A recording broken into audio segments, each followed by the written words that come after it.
Hawk fans, at this point, can you believe it? Our 50th episode of Take 5 here on St. Joseph's All Access, SJUHawks.com. Now, if you've been with us from the start, you've watched us grow from humble beginnings to, at this point, well, we haven't necessarily grown all that much, but this is our 50th episode, and we decided at this point that we would invite a special guest to come take it in with us, and he was gracious enough to accept our offer, and that's St. Joseph's head men's basketball coach, Phil Martelli, who's our guest here. Welcome, Phil. Matt, how you doing? I'm okay. Yourself? Doing fine. First question, an easy one that we usually ask most of our guests. The history of you with basketball. What got you into the sport? What made you first say, I want to be involved with basketball? And at what point did you say, I want to get into coaching? I think I want to get into coaching. Well, I moved from Southwest Philadelphia to Lansdowne, and I met three CYO coaches, John Steele, Tom Gallagher, and Pete O'Keefe. And there was just something about their power, in quotation marks, over young people and the amount of good that they did. And the fact that basketball didn't discriminate, didn't really care if you were black or white, didn't really care where you lived.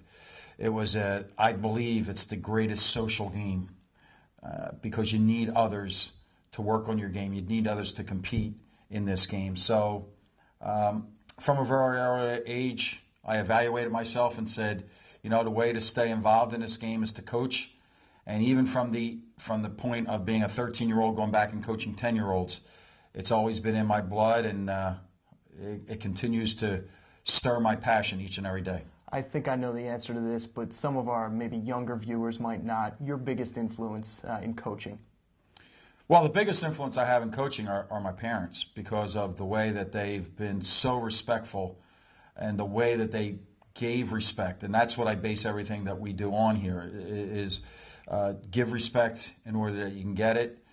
Give it to your opponents, give it to your players, give it to the fans, give it to the students, and hopefully it will come back to you. At this point, off season, at least we know it is the we know it is the off season.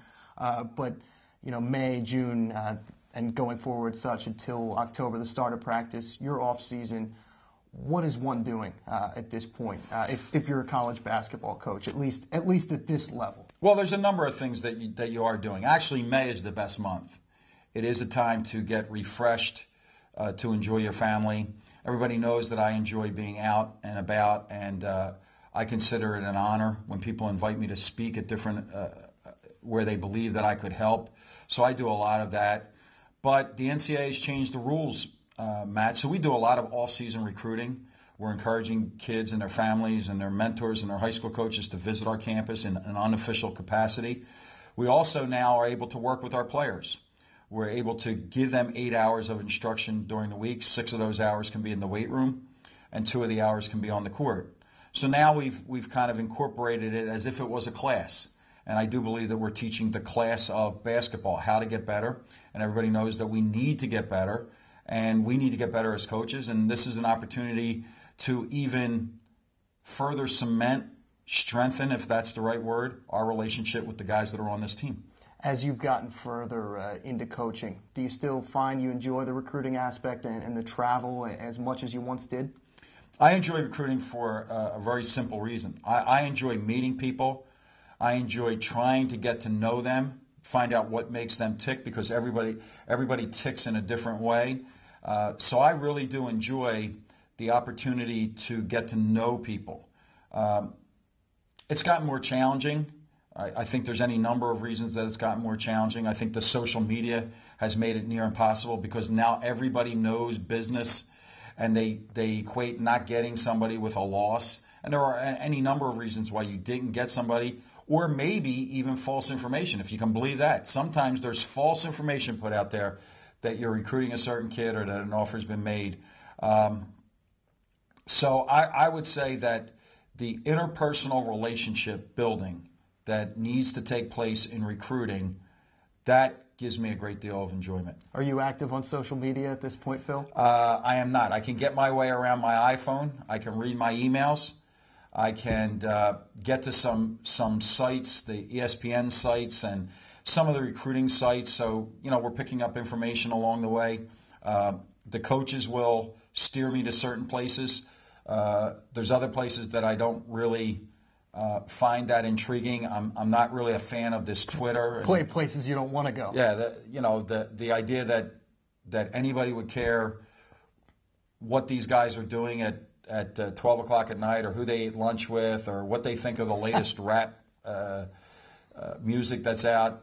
I find that to be a little bit problematic, to be honest with you, because I do think that they have to understand that they are always representing their families, and they're always representing the program, and they're always representing the university. And there's somebody always watching. Always. At this point, back to accomplishments on the court this past year, you start getting this program back to, I think, where you want it to be. 20-win season, wins over Temple and Villanova at home. Is there one particular performance or moment or win that if you could, kind of sit there and enjoy maybe for a little bit more that comes to mind from that season? Well, I think it's more the other side. I think obviously the atmosphere in Hagan Arena, the atmosphere for the Villanova game, the atmosphere for the Creighton game, the atmosphere even for the Temple game, even though I thought everybody was a little bit nervous because we were not playing that well at the end of the year. But the atmosphere's in the building to see that lively student section back. The thing that stayed with me, though, that we have shown on videotape over and over again, is that in 11 of our 14 losses, we led in the second half. So one of the big things that we're drilling with this team is finishing. Finish practice in a different way. Finish our individual workouts a different way. And hopefully that will lead to finishes next year that are more enjoyable than the finishes in those 14 games.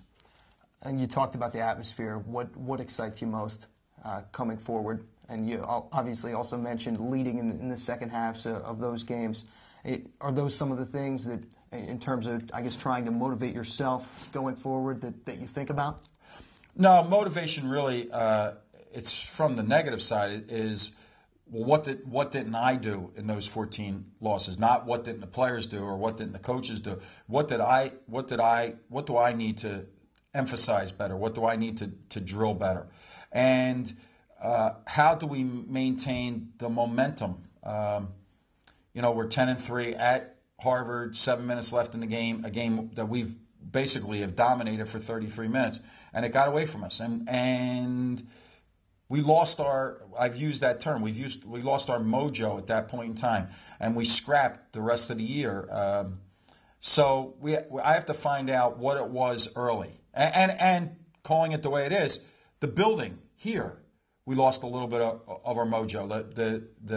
The Charlotte Atlantic 10 playoff game wasn't Hagan at its best, and the NIT game against Northern Iowa wasn't Hagan at its best. And I feel personally responsible to make sure that every night is a happening. Well, we talked about your passion. We'll talk about one of Philadelphia's passions, the sport of baseball. Have to ask you, I know you're a big Phillies fan. What's going on? What's going on at this point? Can you explain it? Well, I think that what's happened is they've gotten old in front of our eyes. I agree. And I do believe that every team is a puzzle, and when the pieces fit, you're the best team in baseball, or you're the best team in the Atlantic 10, whatever it would be. These pieces right now just don't fit, and you have these stellar pitches, starting pitching. The bullpen's let down. They've lost games to this point that are.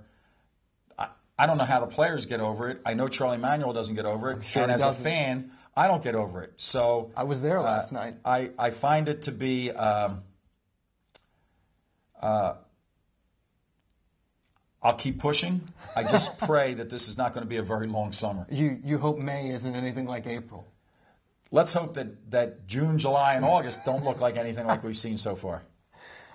Final question for you. This is our wild card that we usually tend to ask. Say that we revive Hawk Talk TV for one special reunion episode, and you get to pick one guest that just one that can come back for that reunion episode. Wow. Who is it and why? Wow. I know we're making you dig deep here. It has to be somebody that was on the show. No, it can be. Well, you know what? Let's Joe Greenwich. Is that okay? Can it be anybody? It can be anyone.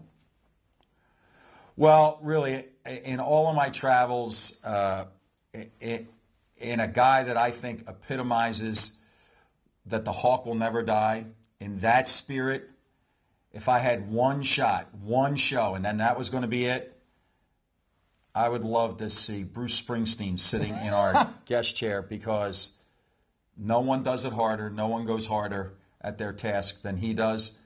And really, if you think that the Hawk will never die as a way to live your life, that's the way he lives his life. Can you see yourself coaching as long as Bruce Springsteen's performed? I don't think that that's possible, but I do know that he's 62, and I'm inching up on that. And there's a certain number in my mind of how much longer to go. It's beyond 62, but he would be a great guest. And I think the other person would have to be, but it would have to be a whole episode. You couldn't just do the guest segment. But I think Delonte West would be very entertaining. That would be a 4 or 5 part series. That might be a series, yes. Well, we appreciate you stopping by. Thank you. And thank you for taking in our 50th episode with us. Thank you. That's Hawk head basketball coach Phil Martelli, again, 50th guest here on St. Joseph's Take 5, St. Joseph's All Access, SJUHawks.com, our 50th episode. We thank you, Hawk fans, for taking it in as we start the second half toward our centennial.